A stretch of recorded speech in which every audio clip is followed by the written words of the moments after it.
ಗರ್ದಿ ಗಮ್ಮತ್ ವೀಕ್ಷಕರಿಗೆ ನಮಸ್ಕಾರಗಳ್ರಿ.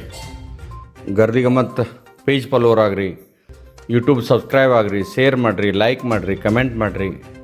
ಯಾಕಂದ್ರೆ ಪೇಜ್ ಫಾಲೋವರ ಆದ್ರೆ ಅಂದ್ರೆ ನಿಮ್ಗೆ ಲೈವ್ ಮಾಡಿದ್ದೂ ಸಿಗ್ತಾವೆ. ಎಲ್ಲ ವಿಷಯಗಳ್ನ ಗೊತ್ತಿಲ್ಲಾರ್ದ ವಿಷಯಗಳು ನಿಮ್ಗೆ ಹೇಳ್ತವೆ. ಯಾಕಂದ್ರೆ ಯಾವಾಗೂ ಇತಿಹಾಸ ಓದಿದವಂಗೆ ಇತಿಹಾಸದ ಅರಿವು ಇರ್ತಾರಂತ ಅನೇಕ ಜನ ಹಿರಿಯರು ಮಾತಾಡಿದ್ದಾರೆ.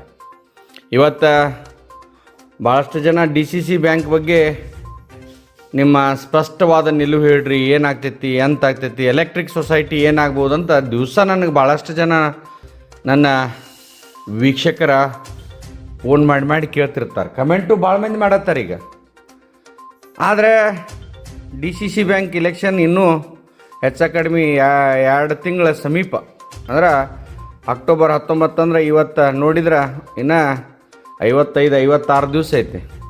ಆದ್ರೆ ಒಂದು ಅಂದಾಜು ಮ್ಯಾಗ ಹೇಳ್ತಿರ್ತೇವೆ, ನಾವೇನು ಭವಿಷ್ಕಾರ ಅಲ್ಲ. ಎಲೆಕ್ಟ್ರಿಕ್ ಸೊಸೈಟಿದು ಅಂದಾಜು ಮ್ಯಾಗ ಮತ್ತೊಮ್ಮೆ ಎಪಿಸೋಡ್ ಮಾಡಿ ಹೇಳ್ತಾರೆ. ನಾನು ಇವತ್ತು ಈ DCC ಬ್ಯಾಂಕ್ ಇಲೆಕ್ಷನ್ ಬಗ್ಗೆ ನಿಮಗೊಂದಿಷ್ಟು ಮಾಹಿತಿಗಳನ್ನು ನಾನು ಕೊಡ್ತೇನೆ. ಯಾಕಂದ್ರೆ ಒಬ್ಬ ಮನುಷ್ಯನ ಸೋಲ ಹಟ್ಟಿಗೆ ಬಿದ್ದರೆ ಅದು ಎಲ್ಲಿಗೆ ಹೋಗಿ ನಿಂದಿರ್ತೈತೆ ಅನ್ನೋದಕ್ಕೊಂದು ಸಣ್ಣ ಉದಾಹರಣೆ. ಇವತ್ತು ಸೋಲನ್ನು ಗೆಲುವಿನ ಮೂಲ ಅಂತ ಹೇಳ್ತಾರೆ ಕೆಲವು ಮಂದಿ.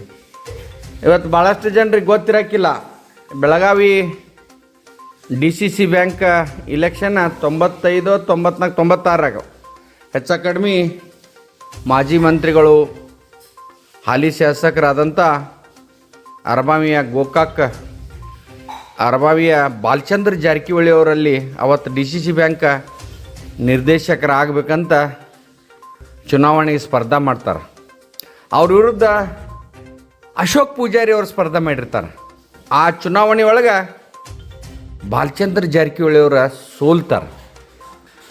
ಆವತ್ತು ಬಾಲಚಂದ್ರ ಜಾರಕಿಹೊಳಿ ಒಂದು ಕುಟುಂಬ ಇಲ್ಲಿ ನಾವು ಈ ಬ್ಯಾಂಕಿಗೆ ನಮ್ಮವ್ರನ್ನ ಅಧ್ಯಕ್ಷರ ಆಗೋ ಮಟ್ಟ ನಾವು ವಿಶ್ರಾಂತಿ ತಗೋಬಾರ್ದು, ಅದನ್ನು ಏನೇ ಪ್ರಯತ್ನ ಮಾಡಿ ಆ ಜಿಲ್ಲಾ ಸಹಕಾರಿ ಬ್ಯಾಂಕ್ ನಾವು ಹೇಳಿದವ್ರನ್ನ ಬಟ್ ಮಾಡಿ ತೋರಿಸಿದವ್ರನ್ನ ಅಧ್ಯಕ್ಷ ಆಗಬೇಕಂತೇಳಿ 30 ವರ್ಷದ ಹಿಂದೆ ನಿರ್ಣಯ ತೊಗೊಂಡಿದ್ದ ಇವತ್ತು ಒಂದು ಹಂತಕ್ಕೆ ಬಂದೈತಿ. ಜನ ಮಾತಾಡತೈತಿ, ಇದನ್ನು ನಾನಂತೂ ಅಲ್ಲ. ಯಾಕಂದ್ರೆ ಮೊದಲ ಗೋಕಾಕ ನಗರಸಭೆ ನಿಂಗಯ್ಯ ಸ್ವಾಮಿ ಪೂಜಾರಿ ಅವರ ಹಿಡಿತದಾಗಿದ್ದಂಥ ನಗರಸಭೆಯನ್ನು ಮೊದಲು ಅವರ ಜಾರಕಿಹೊಳಿ ಕುಟುಂಬ ತಗೋತೈತಿ. ನಂತರ ಘಟಪ್ರಭಾ ಸಹಕಾರಿ ಸಕ್ಕರೆ ಕಾರ್ಖಾನೆ ಅದನ್ನು ಇಲೆಕ್ಷನ್ ಮಾಡಿ ತಮ್ಮದೇ ಪೆನಲ್ ತೊಗೊಂಬರ್ತಾರಲ್ಲಿ ಇಡೀ ಜಾರಕಿಹೊಳಿ ಕುಟುಂಬ. ಆ ನಂತರ ಗೋಕಾಕ್ ಮಿಲ್ಸ್ ಒಂದು 12,000 ಜನ ನೌಕರಿ ಮಾಡುವಂಥ ಒಂದು ಗೋಕಾಕ್ ಮಿಲ್ ಕಾರ್ಮಿಕ ಧುರೀಣರಾಗ್ತಾರೆ ಅಲ್ಲಿ, ಯಾಕಂದರೆ ಇಡೀ ಜಾರಕಿಹೊಳಿ ಕುಟುಂಬ.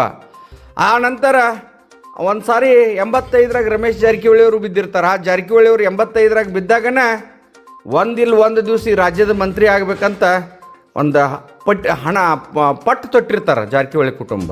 ಆನಂತರ ಬಾಲಚಂದ್ರ ಜಾರಕಿಹೊಳಿ ಅವರು ಆ ಬಿದ್ದ ನಂತರ 2004ರಾಗ ಅರಬಾವಿ ಒಳಗೆ MLA ಆಗ್ತಾರೆ. ಸತೀಶ್ ಜಾರಕಿಹೊಳಿ ಅವರು MLC ಆಗ್ತಾರೆ 97ರಾಗ. 2008ರಾಗ MLA ಆಗ್ತಾರೆ.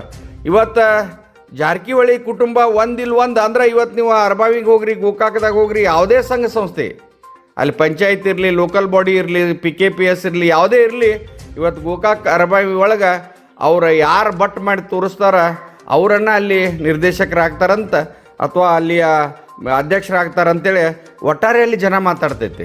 ನಾವು ಅದನ್ನು ಸರ್ವೆ ಮಾಡಿದಾಗೂ ಜನ ಹೌದ್ರಿ ಹಂಗೆ ಐತ್ರಿ, ಯಾಕಂದ್ರೆ ಅವ್ರ ಸಂಘಟನೆ ಸಾಮರ್ಥ್ಯ, ಅವ್ರ ಒಂದು ದೂರದೃಷ್ಟಿ ರಾಜಕಾರಣದಿಂದ ನಾವು ಅವ್ರ ಜೊತೆನ ಅದೇವಂತ ಇವತ್ತಿಗೂ ಅಲ್ಲಿ ಮಂದಿ ಇರ್ತೈತಿ. ಇವತ್ತಿನ ಇಲ್ಲಿ ಎಮ್ಕನ್ಮಡಿ ಕ್ಷೇತ್ರದಾಗೂ ಈ ಬೆಳಗಾವಿ ತಾಲೂಕು ಬಿಟ್ಟರೆ ಟೋಟಲ್ ಸತೀಶ್ ಜಾರಕಿಹೊಳಿ ಅವ್ರು ಏನು ಹೇಳ್ತಾರಲ್ಲ ಅದನ್ನ ಕೇಳ್ತೇವಂತ ಅಲ್ಲಿ ಜನ ಮಾತಾಡ್ತೈತಿ. ಯಾಕಂದ್ರೆ ಒಂದು ದೂರದೃಷ್ಟಿ ರಾಜಕಾರಣ, ನಾವು ಜನರಿಗೆ ಒಳ್ಳೇದು ಮಾಡ್ತೀವಿ ಅಂದಾಗ ಜನ ಮಾತ್ರ ಅವ್ರಿಗೆ ಸಾಥ್ ಕೊಡ್ತಿರ್ತೈತೆ.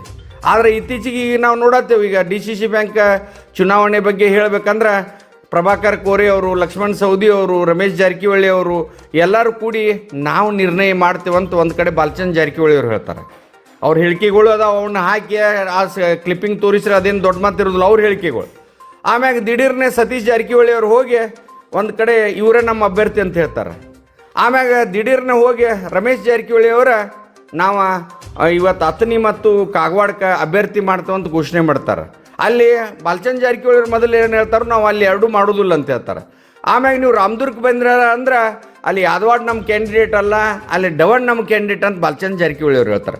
ಒಟ್ಟಾರೆ ಈ 3 ಜನ ಇವತ್ತು ಜಾರಕಿಹೊಳಿ ಕುಟುಂಬದ ಸದಸ್ಯರ ಇವತ್ತು ಈ ಜಿಲ್ಲೆಯ ಒಂದು ಈ DCC ಬ್ಯಾಂಕ್ ಇಲೆಕ್ಷನ್ದಾಗ ಸಕ್ರಿಯವಾಗಿ ಯಾವುದೇ ಪರಿಸ್ಥಿತಿ ಒಳಗೆ ಅಲ್ಲಿ ನಾವು ಹೇಳಿದವ್ರ ಅಧ್ಯಕ್ಷರಾಗಬೇಕು ಅಥವಾ ಲಿಂಗಾಯತರನ್ನ ಮಾಡ್ತೀವಂತೂ ಹೇಳತ್ತಾರ. ಅವ್ರೇನು, ಯಾಕಂದ್ರೆ ಈಗ ನಾವು ಏನು ಈಗ ನಿಂದ್ರು ಅಭ್ಯರ್ಥಿಗಳು ನೋಡಿದರೆ ಎಲ್ಲ ಲಿಂಗಾಯತ್ ಸಬ್ ಕಾಸ್ಟ್ದವ್ರು ಅದಾರ. ಯಾರೂ ST ನನ್ನ ಅಂದಾಜಲ್ಲಿ ಯಾರೂ ST ಆಗಲಿ SC ಆಗಲಿ ಅಥವಾ ಗ್ರೂಪ್ದವರ ಬಹುತೇಕ ಯಾರೂ ಕಾಣೋದಿಲ್ಲ.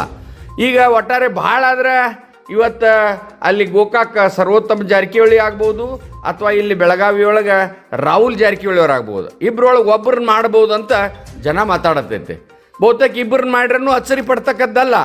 ಆದರೆ ಒಟ್ಟಾರೆ ಇವತ್ತು ಒಂದು ದೂರದೃಷ್ಟಿ ರಾಜಕಾರಣ, ಸ್ವಯಂ ರಾಜಕಾರಣ ಇವತ್ತು ಅನೇಕ ಇವತ್ತು ಗೋಕಾಕ್ ತಾಲೂಕದಾಗ ನೋಡ್ರಿ ನೀವು, ಮಾರ್ಕೆಟಿಂಗ್ ಸೊಸೈಟಿ ಬಂತು, TAPCMS ಬಂತು, PLD ಬ್ಯಾಂಕ್ ಬಂತು. ಟೋಟಲ್ ಇವತ್ತು ಅಲ್ಲಿ ಬಾಲಚಂದ್ರ ಜಾರಕಿಹೊಳಿ ಅವರು, ರಮೇಶ್ ಜಾರಕಿಹೊಳಿ, ಸತೀಶ್ ಜಾರಕಿಹೊಳಿ ಅವರು ಯಾರು ಹೇಳ್ತಾರೆ ಅವರ ಅಧ್ಯಕ್ಷರ ನಿರ್ದೇಶಕರ ಆಗ್ತಾರಂತೇಳಿ ಅಲ್ಲಿ ಜನ ಮಾತಾಡೋದೈತೆ. ಹಾಗೆಲ್ಲ ಒಂದು ಜನರ ವಿಶ್ವಾಸ ಇದ್ದಾಗ ಇವತ್ತು ಕೋಆಪ್ರೇಟಿವ್ ರಾಜಕಾರಣ ಮಾಡೋದು ಏನು ದೊಡ್ಡದಲ್ಲ. ಆದರೆ 30 ವರ್ಷದ ಹಿಂದೆ ಬಾಲಚಂದ್ರ ಜಾರಕಿಹೊಳಿ ಅವ್ರ ಪಣ ತೊಟ್ಟಿದ್ದ ದಿವಸಗಳು ಭಾಳ ಸಮೀಪ ಬಂದಾವಂತೂ ಜನ ಮಾತಾಡತ್ತೈತೆ. ಯಾಕಂದ್ರೆ ಈಗಾಗಲೇ ಈ ಅಭ್ಯರ್ಥಿಗಳು ಯಾರ್ಯಾರು ಅದಾರಲ್ಲ ಅವ್ರನ್ನ ನೋಡಿದ್ರೆ ಇವತ್ತು ಬಾಲಚಂದ್ರ ಜಾರಕಿಹೊಳಿ ಅವರ ಹಿಡಿತದೊಳಗೆ DCC ಬ್ಯಾಂಕ್ ಹೋಗ್ತೈತೆ ಅಂತ ಮಾತಾಡ್ತಾರೆ. ಇನ್ನೊಂದು ಕಡೆ ನಿನ್ನೆ ಲಕ್ಷ್ಮಣ್ ಸವದಿ ಅವರ ರಮೇಶ್ ಜಾರಕಿಹೊಳಿ ಅವರ ಅತನಿಗೆ ಹೋಗಿ ಬಂದಾಗ ಒಂದು ಸೂಕ್ಷ್ಮವಾದ ವ್ಯಂಗ್ಯವಾಗಿ ಲಕ್ಷ್ಮಣ್ ಸವದಿ ಅವರ ನಾನಂತೂ ಸ್ಪರ್ಧೆ ಮಾಡ್ತೇನಂತ ಲಕ್ಷ್ಮಣ್ ಸವದಿ ಅವ್ರು ಹೇಳಿದ್ದಾರೆ. ಈ ಮುಂದಿನ ತಿರುವ ಯಾಕಡೆ ಹೋಗ್ತೈತಂತ ಒಟ್ಟಾರೆ ಗೊತ್ತಿಲ್ಲ. ಒಟ್ಟಾರೆ ಮತದಾರ ಮಾತ್ರ ಗಪ್ಪ ಅದಾರ. ಓಟ್ ಹಾಕೋ ಮತದಾರ ಆಯ್ತು, ಕೆಲವು ನಾಯಕರಾಯ್ತು ಗಪ್ಪ ಅದಾರ. ಮುಂದಿನ ದಿನಮಾನದಾಗ ಏನಾಗ್ತೈತಂತ ಕಾದು ನೋಡೋಣ. ಆದ್ರೆ ಒಟ್ಟಾರೆ ಇತ್ತೀಚೆಗೆ ನಮ್ಮ ಬಂದ ಈ ಒಂದು ವರದಿಯನ್ನು ನಿಮ್ಮ ಮುಂದೆ ಹೇಳ್ತೇವೆ ನಾವು. ಇನ್ನೂ 1.5-2 ತಿಂಗಳ ಇಲೆಕ್ಷನ್ ಐತಿ. ಈಗ ಸದ್ಯ ಅಂತೂ ಬಾಲಚಂದ್ರ ಜಾರಕಿಹೊಳಿ ಕುಟುಂಬದವ್ರು ಯಾರನ್ನ ಬಟ್ ಮಾಡಿ ತೋರಿಸ್ತಾರಲ್ಲ ಅವರ ಅಲ್ಲಿ ಅಧ್ಯಕ್ಷರಾಗ್ತಾರಂತ ಮಂದಿ ಮಾತಾಡಿದ್ದನ್ನ ನಾವು ಹೇಳ್ತೇವೆ. ನಮಸ್ಕಾರ.